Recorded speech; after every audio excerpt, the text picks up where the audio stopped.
Hi there, this is Self-Critical Automaton, and today I am going to try and take out both a boss and a mini-boss in the same episode. Now, a lot of people consider the magic to be a little bit cheaty, because it is very effective, but there are quite a few times in the game when magic won't help you at all, so yeah. Anyway, that's not really what I'm here to show you today. I'm just taking care of these guys because they've respawned. As I mentioned, the respawn mechanic is basically almost everything comes back when you rest at a bonfire.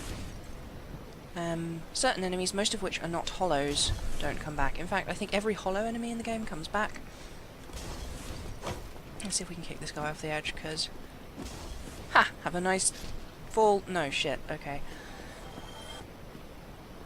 Right, so, continuing on through the Undead Berg from where we left off last time. This is a bit of a... Yeah, there's a bunch of guys in here, and they are gonna try and kill me. But that's the game, so, you know.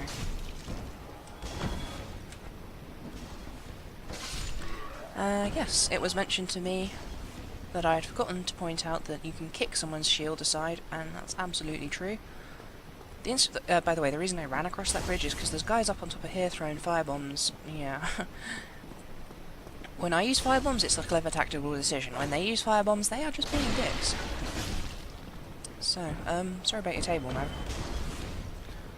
And here we have, I think it's firebombs, let's see. Black firebombs, fantastic. I like firebombs, but more bomby.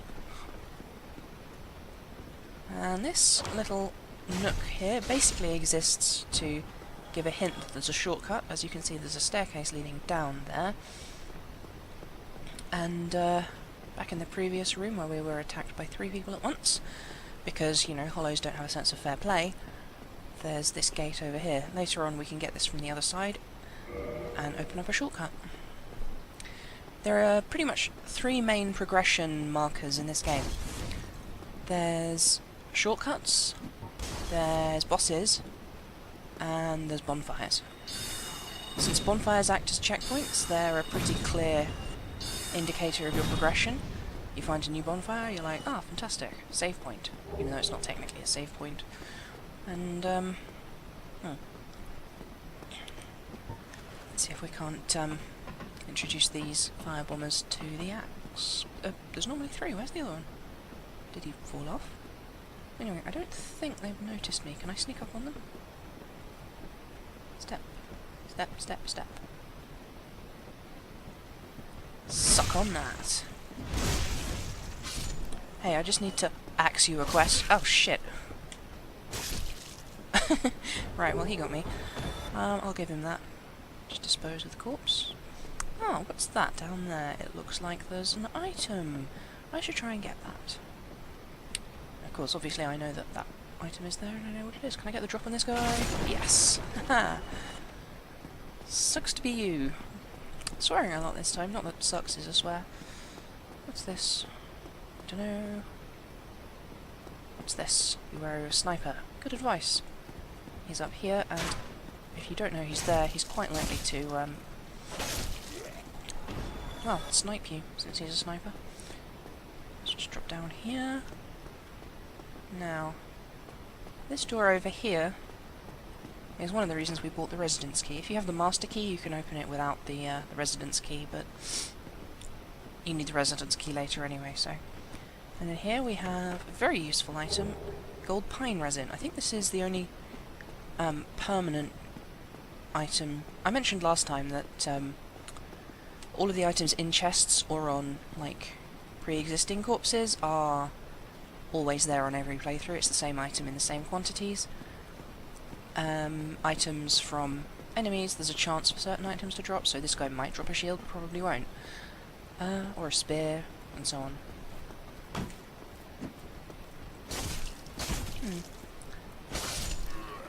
That's a bit of a disappointment. I thought he might be a challenge, I guess not. Ah, no healing potions, that's cheating. So, yeah. In the early game, magic is very overpowered, which is why I don't usually use it, but, yeah. Now, if I take a careful look up here, you can see that there's a hollow waiting behind a barrel. And if I come up here... boom, boom.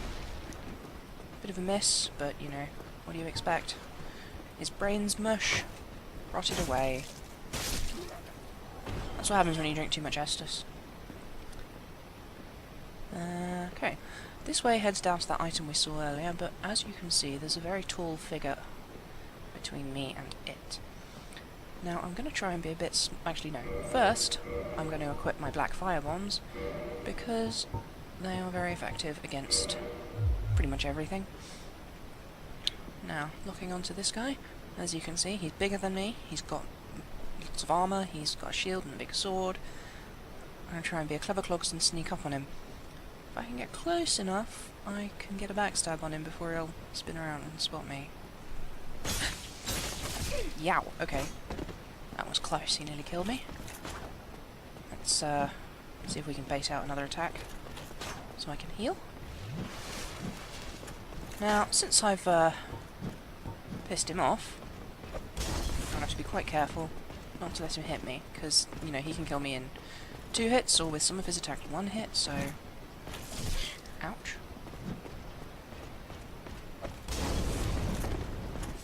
So yeah, he's pretty tough. Fortunately, now, one of the things about this game is it absolutely expects you to use exploits where you can. And this guy, his legs are too long for the ladder, so he can't chase me up here. Now, if you've got a bow, you can snipe him in the head until he dies. If you don't, you're gonna have to do something else. I've got magic, so I'm gonna use some of that, and then use more fire bombs. Let's see if I can hit him from here. Fantastic. 11 damage, less fantastic. Mind you, that did hit his shield.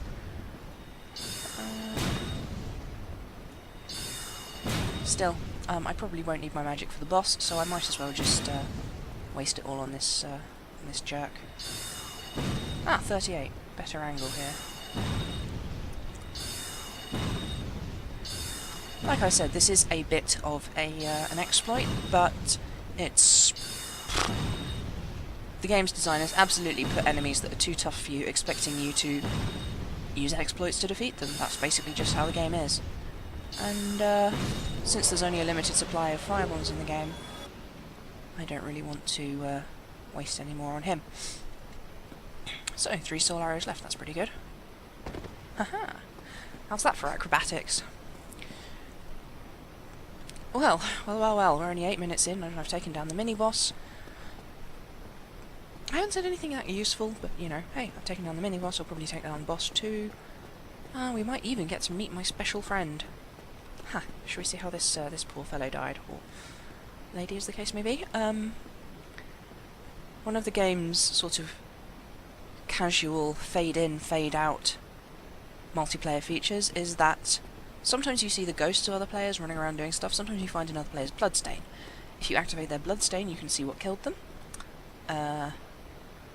It's impossible to get over there. That's basically there as part of... well, you might remember I was mentioning last episode that there is a lot of attention to detail and care and attention paid to making sure that details match up. By the way, I wonder what this says. I did it!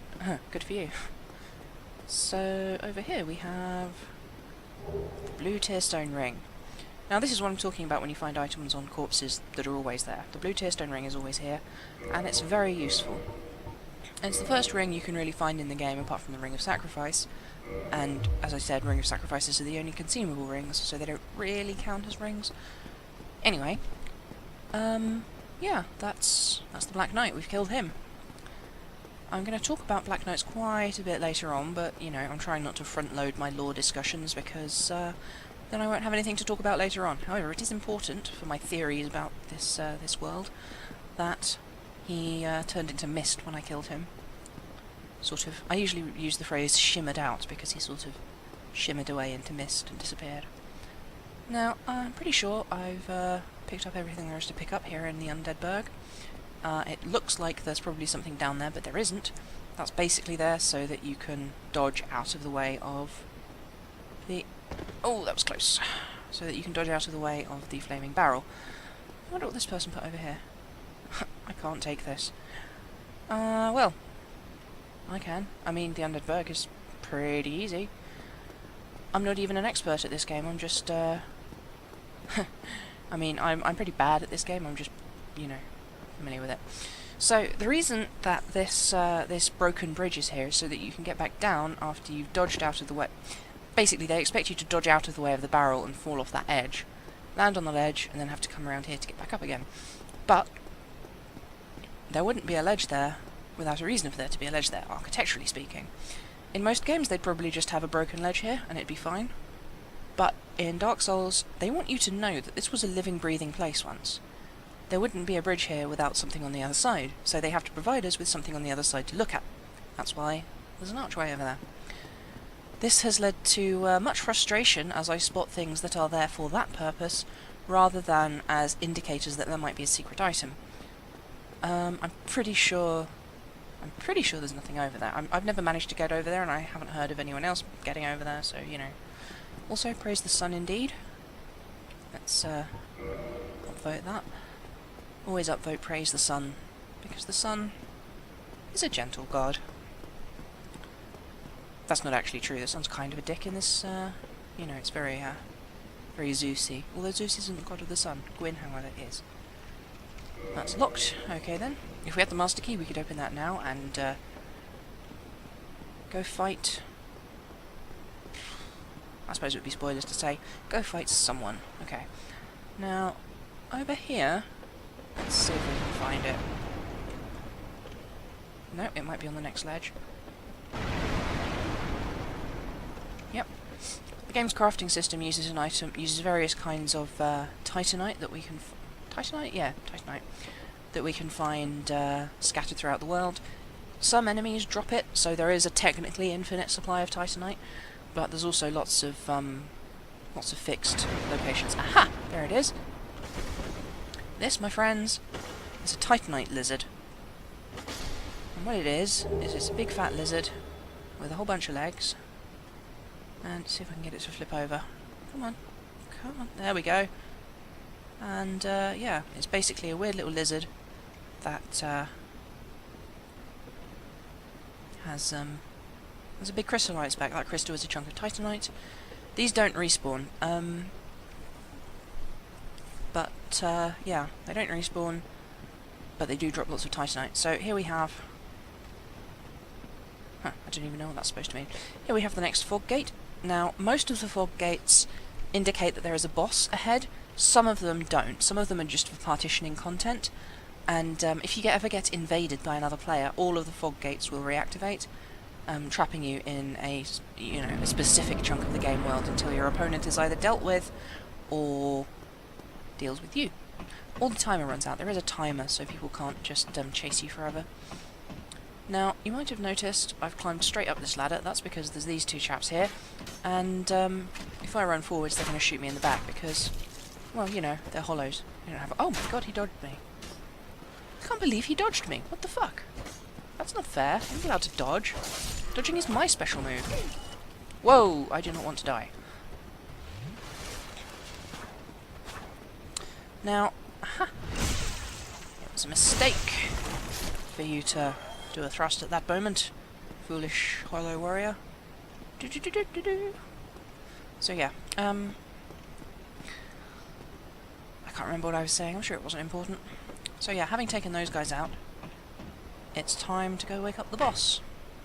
And then after I wake him up and presumably kill him, I will have a little bit to say. Let's see if we can bait him out. And there he is. This is the Taurus demon, the game's first proper boss. The Asylum demon doesn't really count because he's the tutorial boss. And we all know that tutorial bosses don't count as real bosses because of reasons. Now, you remember the plunging attack? Pa-pow! However, he's pretty tough, and he's much, much bigger than me, so I'm going to try and keep my Estus topped off. And let's give him a taste of the old soul arrow. Now, if you look close, you might notice that although there are walls on either side of this bridge, it's entirely possible to fall off. Oh shit, he's got me cornered.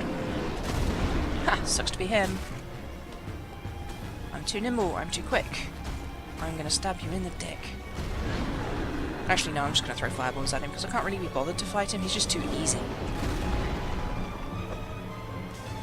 And, okay, to be fair, he's not easy the first time you play, he's just easy once you're, you know, thoroughly experienced.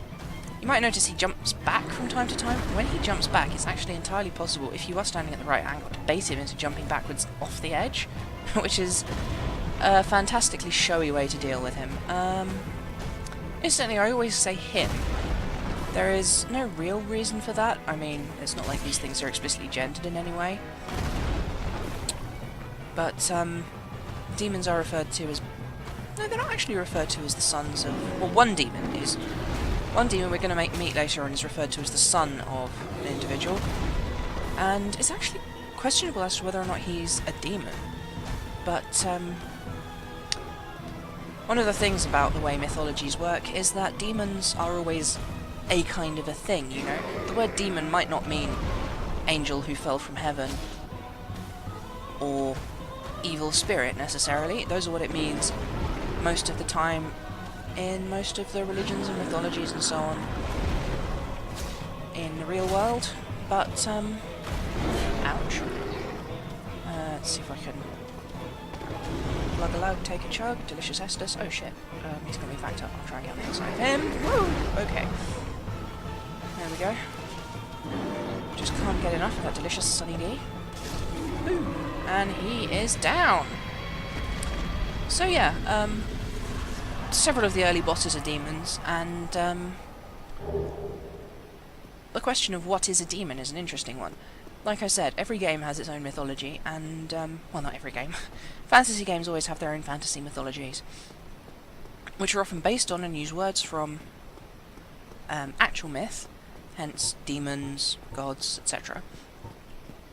In most actual myth, you know, weakness hitting them in one swoop, technically accurate. See? Yeah. This is pretty easy to notice, but on my first and second run through I missed it, so yeah. There's a nice soul up there, juicy, juicy soul. Let's see what we can see. Ah, look at that. It's a bunch of hollows. And here's a door. Can we open it? No, because it's locked. So, this looks like the obvious way to go, right? Well, not quite just yet. We're going to meet my favourite friend. Over here, we have Solaire of Astor... Is it Solaire of Astora? I think it's so. Anyway, he's Solaire. Ah, hello. You don't look hollow, far from it. I am Solaire of Astora, Alright. parent of the Lord of Sunlight. Now that I am undead, I have come to this great land, the birthplace of Lord Gwyn, to seek my very own son. Do you find that strange? Well, you should. Not really. I mean, I'm running around in my underwear. I get that all the time. So, Solaire is the first and most frequently reoccurring of the NPC companions. If you can't find any other players to summon into your game to help you beat bosses, you can often find Solaire's summon sign. Oh, aha. So I didn't scare you. I have a proposition, if you have a moment. Obviously I'm going to say yes. He's one of the few characters in the game who doesn't betray you, or at least in some way have his own agenda. He's just a nice guy. The way I see it, our fates appear to be intertwined. In a land brimming with hollows, could that really be mere chance? So what do you say? Why not help one another on this lonely journey? Obviously I'm going to say yes. It pleases me greatly. Well then, take this. A white sign soapstone. We are amidst strange beings in a strange land. The flow of time itself is convoluted, with heroes centuries old fading in and out. The very fabric wavers, and relations shift and obscure. Remember that, it's There's no important. telling how much longer your world and mine will remain in contact. But use this to summon one another as spirits, cross the gaps between the worlds, and engage in jolly cooperation. Of course, we are not the only ones engaged in this, but I am a warrior of the sun. spot my summon signature easily by its brilliant aura. If you miss it, you must be blind. So, this guy gives us the item that lets us be summoned into other players' worlds to help them. And I think he's got one more line. Oh, hello there. I will stay behind to gaze at the sun. The sun is a wondrous body, like a magnificent father. If only I have a could be wondrous so body too. grossly incandescent. I love that phrase. There's something beautifully grandiose about that. Grossly incandescent. Now, you might notice we can't see the sun anymore. You never actually see the sun. You only ever see this sort of sunlight, shafts of light breaking through the cloud cover. But for just a moment there, we could see it. And that's what he's seeing. I'm going to talk a lot about Solaire later on, but he is just a total bro. I really like him. He's cool. I like him. He's nice. That's pretty much everything for today. Next time I'm going to have a great big, well, not a great big, a short monologue about the interconnectedness of things. But right now, standing here in the sunlight... Oh look, we can see it from here as well. Maybe I just wasn't looking high enough. Or maybe it was a graphics glitch, and there's always supposed to be clouds in front of the sun. Anyway. So, that's this episode. I hope you enjoyed it. Come back next time for the discussion of interconnectedness. Bye!